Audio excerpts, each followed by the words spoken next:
या देवी सर्वभूतेषु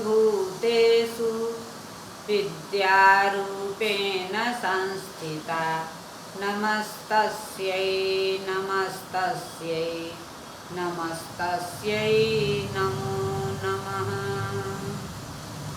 नमस्कार, मैं एकावरी कुमारी, सहायक प्राध्यापक साहित्य, जूथालाल संस्कृत महाविद्यालय मझौलिया, पश्चिम चंपारण। आज शास्त्री प्रतिष्ठा तृतीय खंड के छात्रों के लिए साहित्य दर्पण के तृतीय परिच्छेद से रसास्वाद का अधिकार बताने जा रही। तरहि कथं काव्यतः सर्वेषा मीदृशी रसाभिव्यक्तिर्न जायत इत्यत आह। न जायते तदा स्वादो विना रत्यादिवासनां वासनाचेदानीनन्तनि प्राक्तनि च रसास्वाद हेतुः तत्र याद्याद्या न स्यात् तदा श्रोत्रिये जन्ममीमांसकादीनामपि स स्यात्। यदि द्वितीया न स्यात् तदा यद्रागीनामपि केषाञ्चिद्रसो दबोधो न दृश्यते तन् स्यात्। उक्तञ्च धर्मं तदेतेन उक्तञ्च धर्म तद्दत्तेन सवासनानां सभ्यानां रसस्यास्वादनं भवेत्। निर्वासनास्तु रंगान्तः काष्ठ कुडय सन्निभाः इति। जैसे लोकगत हृदय विदारक दृश्य के देखने अथवा सुनने से लोगों का हृदय पिघल जाता है और उनकी आंखों से दुख के आंसू निकल पड़ते हैं, वैसे ही काव्य नाट्यगत करुण दृश्य के देखने अथवा सुनने से भी सहृदय सामाजिकों का हृदय पिघल पड़ता है और उनकी आंखों से आनंद के स्रोत बने आंसू बह चलते हैं। अनुवाद।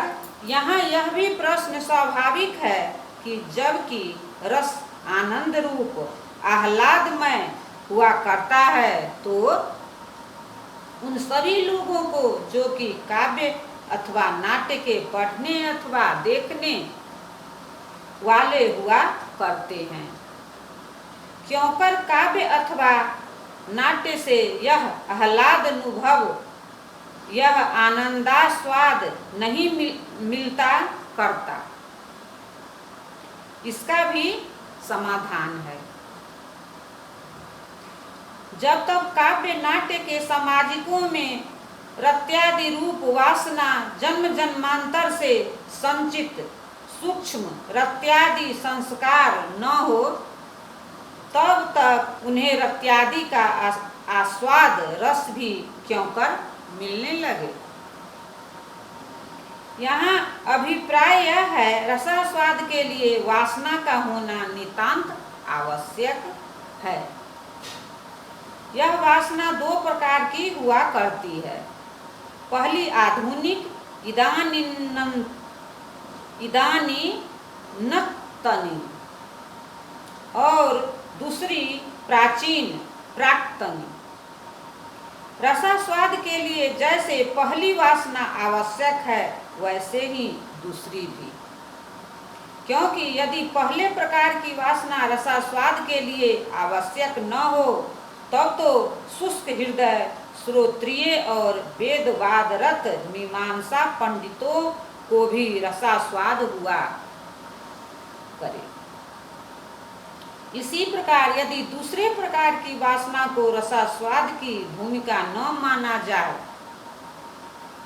तब इस प्रकार की घटना जैसे कि रसिक हृदय सामाजिकों में भी रसास्वाद की असंभावना आदि न घटा करे। वस्तुतः इसलिए आलंकारिक धर्मदत्त ने कहा है, रस का आस्वाद तो उन्हीं सामाजिकों को हुआ करता है जिनके हृदय में रत्यादि वासनाओं का भंडार पड़ा है। उन्हें भला रस का आस्वाद कैसे जिनमें वासना ही नहीं। ऐसे लोग सामाजिक नहीं अपितु रंगशाला के खंभे, दीवार और पत्थर के समान सर्वथा का व्यर्थानुभव से वंचित ही रहने योग्य हैं। मनुष्य मात्र के चित्त में चित्त विचित्र वासनाएं विराजमान हैं, किंतु सभी रसास्वाद के भागी नहीं हुआ करते। रसास्वाद के भागी तो वे लोग ही हुआ करते हैं जिनमें पूर्व जन्म की रत्यादि वासना, प्राक्तनी वासना रहा करती है, जैसा कि महाकवि कालिदास ने स्पष्ट कहा है।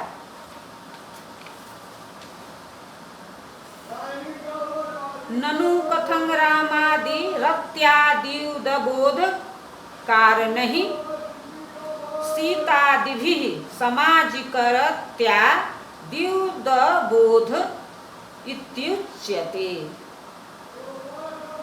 व्यापारोऽस्ति विभावादेर्नाम्ना साधारणी कृतिः तत्प्रभावेन यस्यासन् पथो धिप्ल बनादयः प्रमाता तद्भेदेन स्वात्मानं प्रतिपद्यते।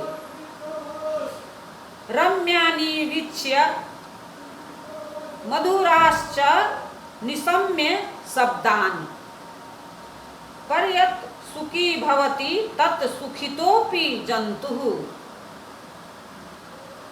तच्चेतसा स्मरति नून बोधपूर्वं भावस्थिरानि जननांतर सहृदानि। इदानी नत्तनी वासना को भी रसास्वाद के लिए आवश्यक मानना युक्त ही है। यदि सबको काव्य नाट्य के प्रति आरंभिक औत्सुक्य से लेकर अंतिम अभिनिवेश तक का समान अवसर मिला करता तो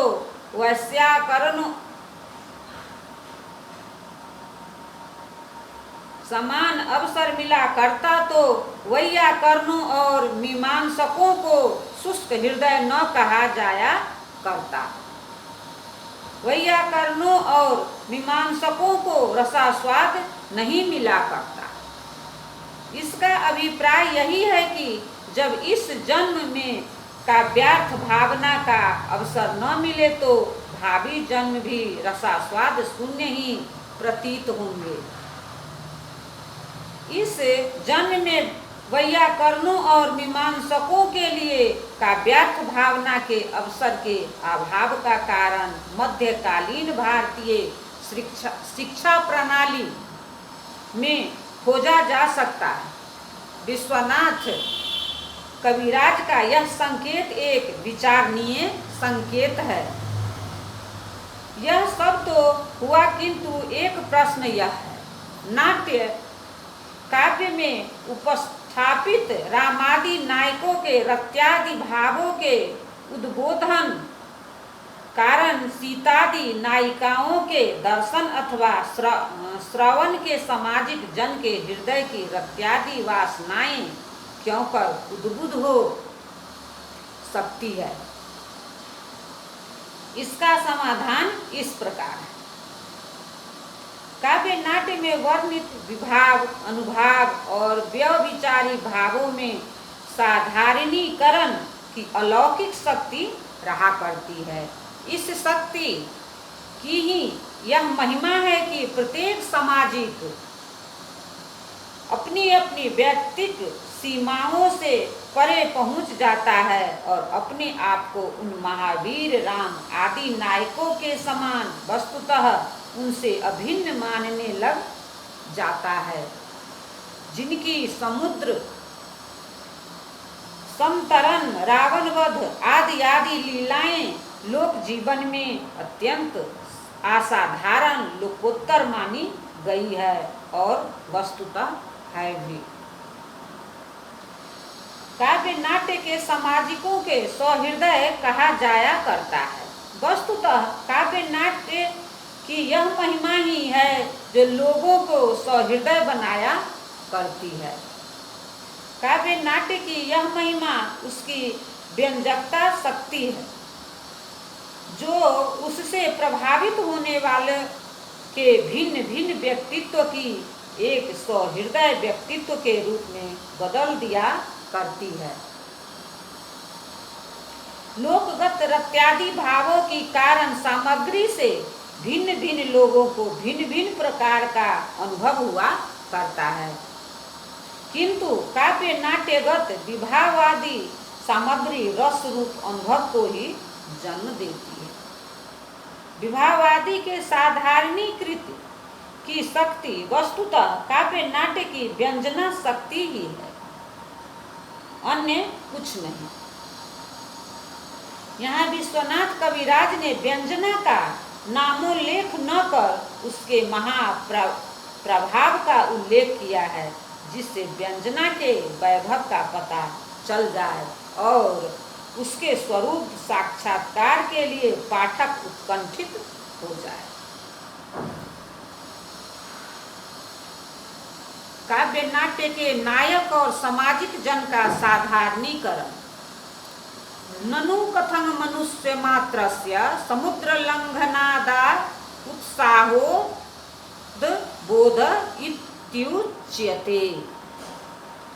उत्साहादि समुद्र बोधः साधर्ण्याभिमानतः नृपामपि समुद्रादिलंघनादौ न दुष्यति।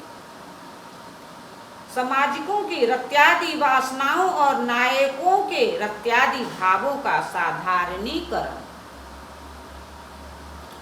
रत्यादयोपि साधारणये नैव प्रतीयन्त इत्साह प्रतीयन्त इत्याह। साधारणेन रत्यादिरपि तद्वत् प्रतीयते।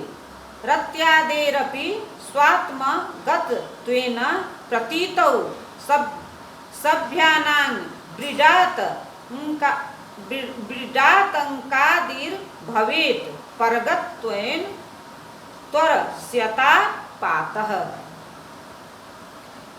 यहाँ पूछा जा सकता है कि काव्य नाट्य के सामाजिकों के लिए, जो कि लोक जीवन में साधारण मनुष्य हुआ करते हैं, यह कैसे संभव है कि महावीर राम आदि नायकों की भांति समुद्र लंघन आदि वीर कर्मों के अनुष्ठान में उत्साह का भाव उद्बुद्ध हो जाए।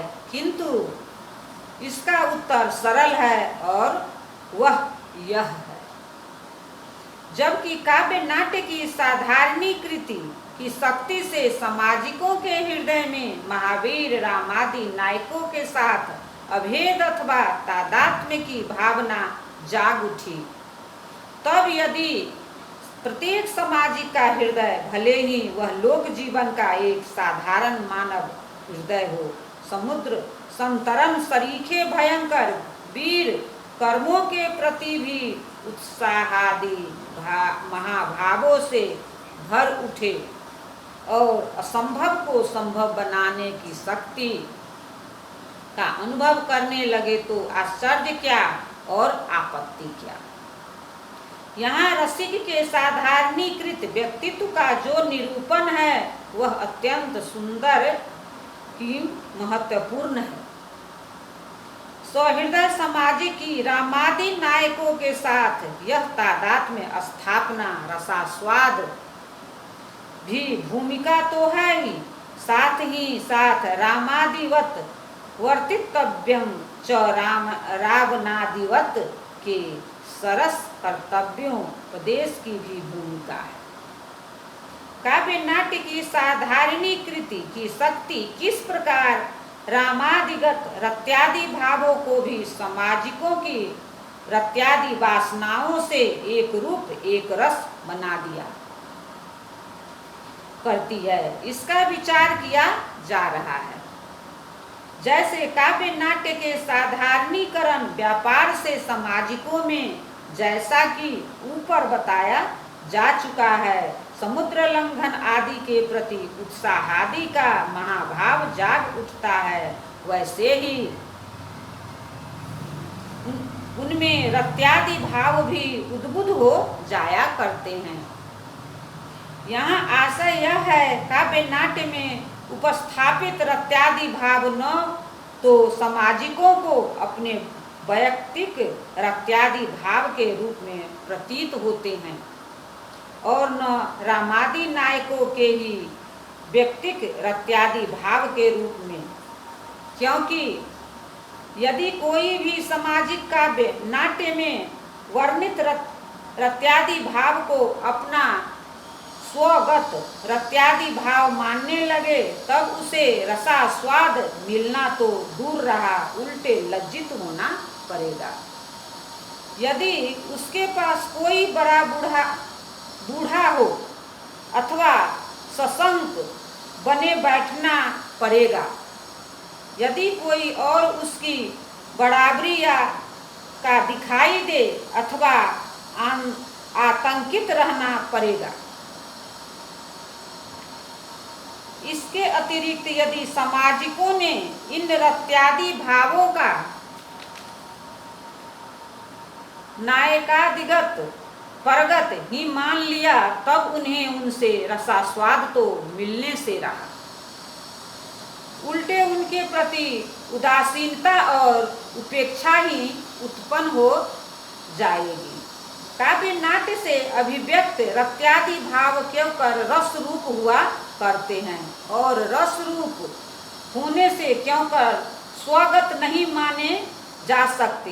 इसका निम्न पंक्तियों में, जो कि आचार्य अभिनव गुप्त की अभिनव भारती नाट्य शास्त्र षष्ठाध्याय का संक्षेप है, एक सुंदर निर्देश है। धन्यवाद।